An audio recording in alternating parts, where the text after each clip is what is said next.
అన్నదాతలందరికీ నమస్కారము. ప్రస్తుతము కాంగ్రెస్ ప్రభుత్వం అయితే సంవత్సరంలో వాళ్ళు చేసినటువంటి అభివృద్ధి పైన ప్రజా విజయోత్సవ సభలను అయితే జరుపుకుంటున్నారు. మరి ఈ ప్రజా విజయోత్సవ సభలలో పెద్ద ఎత్తున అన్నదాతల విషయాన్ని అయితే వాళ్ళు లేవనెత్తడం జరుగుతుంది. మరి అన్నదాతలకు ఈ సంవత్సర కాలంలో అందినటువంటి పథకాలు ఎన్ని, కింది స్థాయి వరకు వాళ్ళు ఇచ్చినటువంటి హామీలు ఎన్ని, గతంలో అయితే వాళ్ళు ఎలక్షన్ల సమయంలో మేనిఫెస్టోలో పెట్టినటువంటి కేవలం అన్నదాతల కోసం పెట్టినటువంటి పథకాలెన్ని, అవి అమలైన ఎన్ని, కింది స్థాయి వరకు అమలైనటువంటి పథకాలు ఎన్ని అనే దాని గురించి ఈరోజు అయితే మనం ఒక్కసారి మాట్లాడుకుందాము. ప్రస్తుతం అయితే కాంగ్రెస్ ప్రభుత్వము సంవత్సర కాలం పూర్తయిపోయింది. విజయవంతంగా 100కు 100% మేము ప్రతి ఒక్కరికి న్యాయం చేశామని చెప్పేసి మాట్లాడుకుంటున్నారు. మరి ఒక్కసారి వాళ్ళ మేనిఫెస్టోలో పెట్టినటువంటి పథకాలలో అతి ముఖ్యమైనటువంటివి రైతు భరోసా. ప్రతి ఎకరాకు 7,500 ఒక పసలకు, సంవత్సరానికి వచ్చేసి 15,000 రూపాయలు ఒక ఎకరాకు ఇస్తామని చెప్పేసి ప్రకటించడం జరిగింది. అదేవిధంగా రైతు కూలీలకు 12,000 రూపాయలనైతే, వ్యవసాయ కూలీలకు 12,000 రూపాయలను అయితే ఇస్తామనడం జరిగింది. కౌలు రైతులకు కూడా సేమ్ 15,000 రూపాయలు సంవత్సరానికి ఇస్తామని అనడం జరిగింది. అదేవిధంగా వరి పంటకు 500 బోనస్ అన్నారు. ఇదైతే చాలా పెద్ద ఎత్తున మోసం జరిగింది. వరికి 500 బోనస్ అన్నారు కానీ సన్న వడ్లకు 500 బోనస్ అని చెప్పేసి మనకైతే ఎలక్షన్ల సమయంలోనైతే చెప్పలేదు.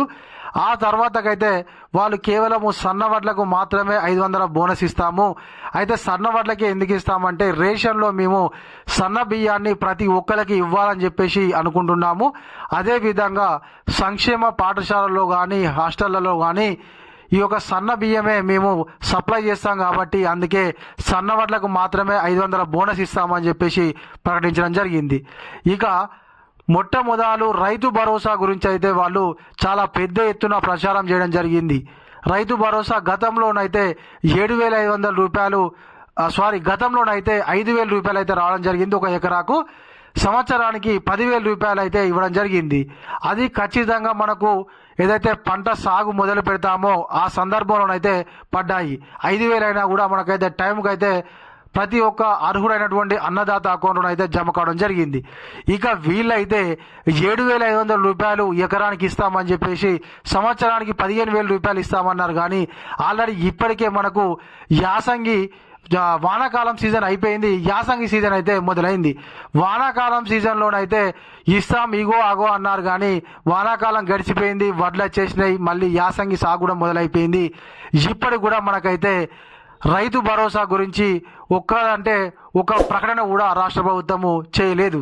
ఇక విజయోత్సవ సభలో మాత్రం పెద్ద ఎత్తున ఇక సంక్రాంతి కానుకగా రైతు భరోసా ప్రతి ఒక్కరికి ఇస్తామని చెప్పేసి అన్నారు. వాళ్ళు చేసినటువంటి సబ్ కమిటీ ఏదైతే ఉందో ఆ సబ్ కమిటీ నిర్ణయాన్ని అయితే ఇప్పటికీ ప్రకటించలేదు.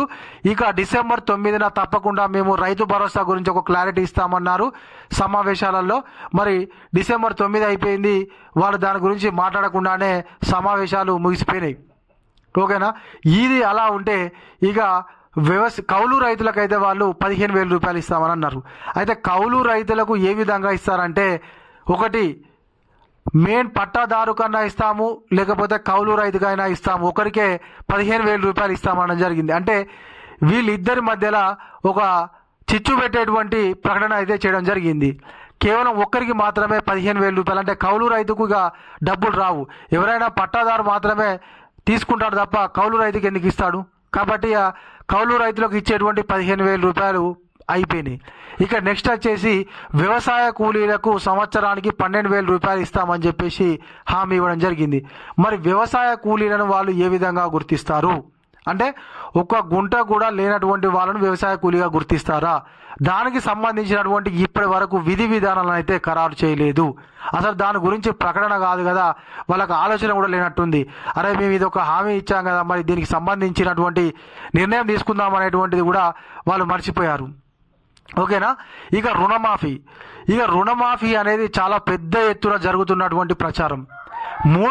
2 లక్షల వరకు ఉన్నటువంటి రుణాలను ప్రభుత్వం అయితే 3 దఫాలో మాఫీ చేస్తామని చెప్పేసి మొదటి దఫా 1,00,000, తర్వాత 1,50,000, తర్వాత 2 లక్షల వరకు రుణమాఫీ జరిగిపోయింది అని చెప్పేసి ప్రకటించడం జరిగింది.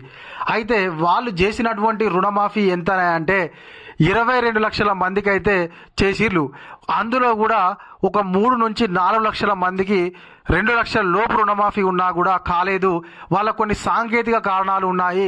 ఆ సాంకేతిక కారణాలను మేము గుర్తించడానికి కింది స్థాయిలో ఉన్నటువంటి ఏఓలను, ఏఈఓలను వాళ్ళ ఇళ్లకు పంపించి ఫోటోలు దిగి కుటుంబ నిర్ధారణ జరిపిన తర్వాతకి మళ్ళీ వాళ్లకు 4వ విడత రుణమాఫీ చేస్తాం తప్పకుండా అని చెప్పేసి ప్రకటించడం జరిగింది. అయితే ఇది బాగానే ఉంది. మళ్ళీ అన్నదాతలు అయితే ఓకే జరుగుతుంది కావచ్చు అనుకొని కుటుంబ నిర్ధారణ చేసుకున్నారు, ఫోటోలు దిగారు, ఏవో దగ్గరికి వెళ్ళారు. వాళ్ళ ప్రాబ్లమ్స్ ఏవైతే ఉన్నాయో బ్యాంక్ అకౌంట్లో ఉన్నటువంటి పేరుకు, ఆధార్ కార్డులో ఉన్నటువంటి పేరుకు డిఫరెన్స్ ఉంటే దాన్ని కరెక్ట్ చేసుకున్నారు, బాగానే ఉంది. వాళ్ళు చెప్పిన లెక్క ప్రకారమే 3,50,000 పైన అన్నదాతలకు 2 లక్షల లోపు రుణమాఫీ కాలేదని చెప్పేసి తేలింది అని అన్నారు. అయితే 4వ దఫా రుణమాఫీ కూడా వారం కిందట రాష్ట్ర ప్రభుత్వం ప్రకటించడం జరిగింది. ఇంకా కూడా 4వ దఫా రుణమాఫీలో కూడా 2 లక్షల లోపు రుణమాఫీ కానటువంటి వాళ్ళు ఇంకా కూడా చాలామంది ఉన్నారు. 2 లక్షల లోపు కాదు, కనీసం 1,00,000 లోపు కూడా 50,000, 70,000, 90,000 కూడా రుణమాఫీ కానటువంటి వాళ్ళు ఉన్నారు. మరి అన్ని కరెక్ట్ ఉండి కూడా వాళ్ళకు రుణమాఫీ కాలేదు. అదేవిధంగా ఇంకొంతమందికి అయితే లిస్టులో పేరు వచ్చింది, కాకపోతే బ్యాంక్ అకౌంట్లో డబ్బులు జమ కాలేదు. అయితే ఒక్కొక్కరికి ఒక్కొక్క రకమైనటువంటి ప్రాబ్లం ఉంది. కానీ రాష్ట్ర ప్రభుత్వం మాత్రము తెలంగాణలో సంపూర్ణ రుణమాఫీ జరిగిందని చెప్పేసి తెలంగాణ ముఖ్యమంత్రి మరియు కొంతమంది మంత్రులు అయితే ప్రకటించడం జరిగింది. ఇక 2 లక్షల లోపు రుణమాఫీ కానటువంటి వాళ్ళైతే ఇక చాలా ఆందోళన చెందుతున్నారు. అరే మరి రాష్ట్ర ముఖ్యమంత్రి 2 లక్షల లోపు రుణమాఫీ అయిపోయింది, ఇక తెలంగాణలో కథ ముగిసినట్టే రుణమాఫీ ఇది అని అంటున్నాడు. మరి మా పరిస్థితి ఏంటి అని చెప్పేసి ఇంకా కూడా ఎంతో మంది కామెంట్లు పెడుతున్నారు, ఆందోళన చెందుతున్నారు. ఒక్కొక్కరు నా ఇంటి పక్కోనికి అయింది, నా ఇంటి ముందటోనికి అయింది, నాకు కాలేదు అని చెప్పేసి కూడా కామెంట్ పెట్టిన వాళ్ళైతే చాలా మంది ఉన్నారు. అయితే ఓకే రుణమాఫీ చేయలే అనలేవు, కాకపోతే 70% మాత్రమే రుణమాఫీ జరిగింది. ఇంకా 30% రుణమాఫీ అయితే అలానే మిగిలి ఉంది. ఇంకా కూడా రుణమాఫీ కోసము అన్నదాతలు అయితే ఎదురు చూస్తున్నారు. కాబట్టి మరో దఫా రుణమాఫీ ప్రక్రియను మొదలు పెట్టాలని చెప్పేసి అన్నదాతలు అయితే కోరుకుంటున్నారు. 2 లక్షల లోపు రుణమాఫీ ఇంకా పూర్తి కాలేదు. ఇక 2 లక్షల పైన రుణమాఫీని మీరే చేస్తారన్నారు. 2 లక్షల లోపు రుణమాఫీ కాదు, 2 లక్షల పైన ఉన్న రుణమాఫీ కూడా మేము చేస్తాము. మాది రైతు సంక్షేమ పథకం, తప్పకుండా మేము అందరినీ ఆదుకుంటామని చెప్పేసి ప్రకటన చేయడం జరిగింది. పైన ఉన్నటువంటి అమౌంట్ ఎంతైతే ఉంటుందో దాన్ని మీరు బ్యాంకులలో కట్టేసుకుంటే మిగతాది 2 లక్షల వరకు ఉన్నటువంటి అమౌంట్ని మేము మాఫీ చేస్తామని చెప్పేసి ప్రకటించడంతో అన్నదాతలు అయితే వెంటనే వెళ్ళి వాళ్ళ దగ్గర ఉన్నా లేకున్నా కూడా తీసుకొచ్చి అమౌంట్ని అయితే బ్యాంకులలో పైన ఉన్నటువంటి అమౌంట్ని అయితే బ్యాంకులలో కట్టేసుకొని ఇక రుణమాఫీ కోసం అయితే ఎదురు చూస్తున్నారు. వాళ్ళకు 4వ దఫా లిస్టులోనే పేరు వస్తుంది కావచ్చని చాలామంది అన్నదాతలు అయితే ఎదురు చూశారు.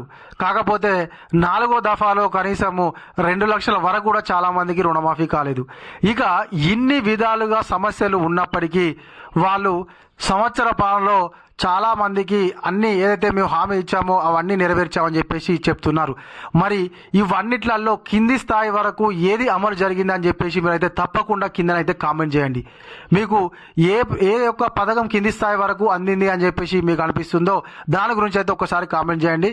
మనం ఒక్కసారి దాని గురించి మాట్లాడుకోవాల్సినటువంటి అవసరం ఎంతైనా ఉంది. ఎందుకంటే నాకేమనిపిస్తుందంటే అన్నదాతలకు ఇచ్చినటువంటి ఏ హామీ కూడా కింది స్థాయి వరకు అయితే జరగలేదని నాకు అనిపిస్తుంది. అయితే మీకైతే ఏ పథకమో మీకు అందింది, అందరికీ అందిందని అనిపిస్తుందో దాని గురించి అయితే కింద కామెంట్ చేయండి. ఓకేనా? ఇది మన వీడియో. ఈ వీడియో కనుక మీకు నచ్చినట్లయితే ఒక లైక్ చేయండి, కామెంట్ చేయండి. ఇంకా మీలో ఎవరైనా మన ఛానల్లో సబ్స్క్రైబ్ చేసుకోకపోతే వెంటనే సబ్స్క్రైబ్ చేసుకొని పక్కన ఉన్నటువంటి గంట సింబల్ నొక్కండి. Thank you.